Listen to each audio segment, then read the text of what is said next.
livros bíblicos. Então ontem a gente falou sobre a primeira parte do Gênesis, né? Agora a gente vem para a segunda parte do Gênesis, tá bom? Aí a gente vai lembrar que essa primeira informação aqui tem a ver com todo o Gênesis, ou seja, o livro todo foi escrito ou editado, né, em 1450, mais ou menos, né? 1450 antes de Cristo. Moisés é o autor, escreveu para o povo de Israel. Ele é um livro histórico, tá? É um espírito, uma atitude histórica.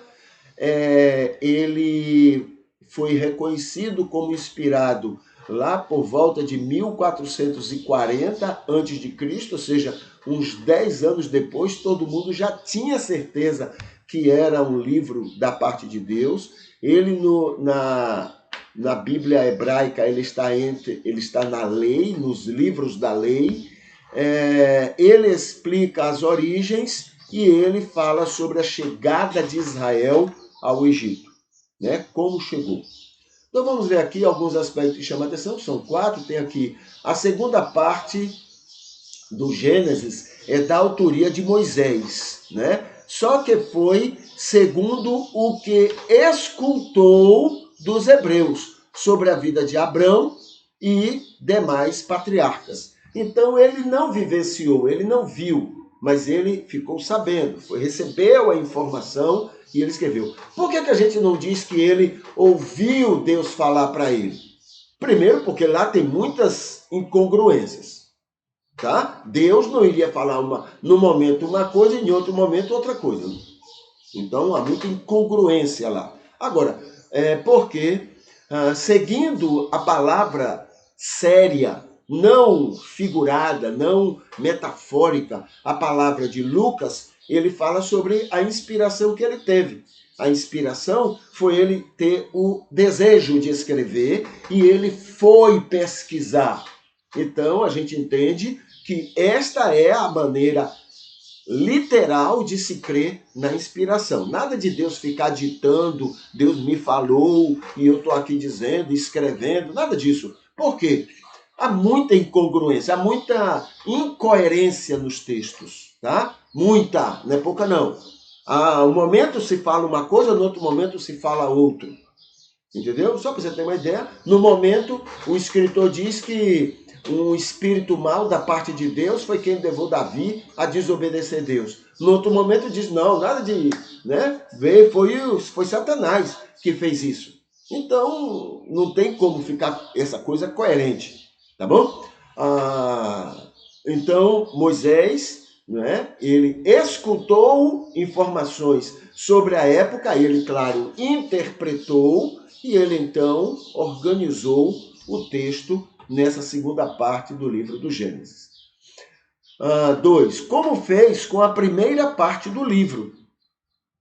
Moisés ouviu, editou e interpretou os relatos segundo sua concepção diante da revelação de Deus. Então veja só, ele escutou o que as pessoas falavam a respeito dos patriarcas, ele recebeu essa informação, ele tinha acesso à revelação de Deus, ele então, a partir do que ouviu e do que ele tinha de acesso à revelação de Deus, ele então interpretou, editou, organizou e então colocou como parte do livro, né, do Gênesis.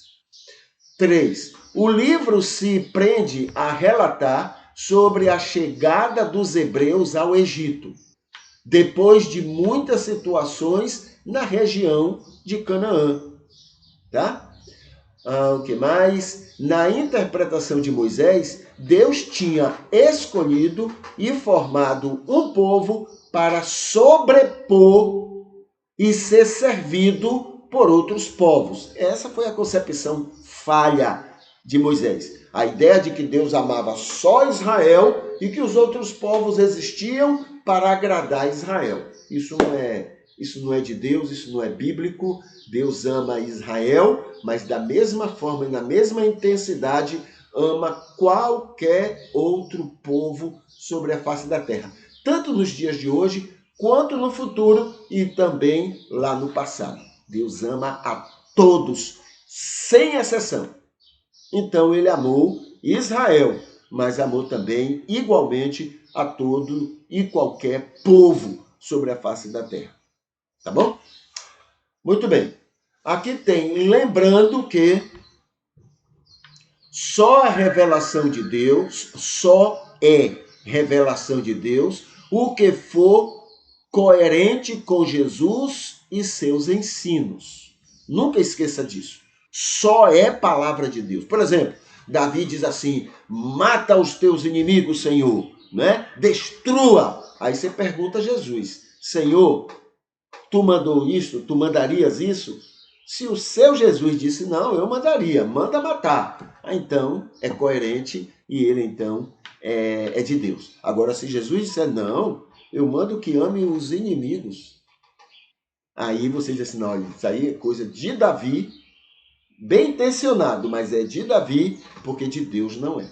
Tá bom? Então, só é revelação de Deus o que for coerente com Jesus e seus ensinos. O resto é entendimento equivocado e limitado do escritor. Tá bom? Não esqueça disso. Isso faz uma enorme diferença.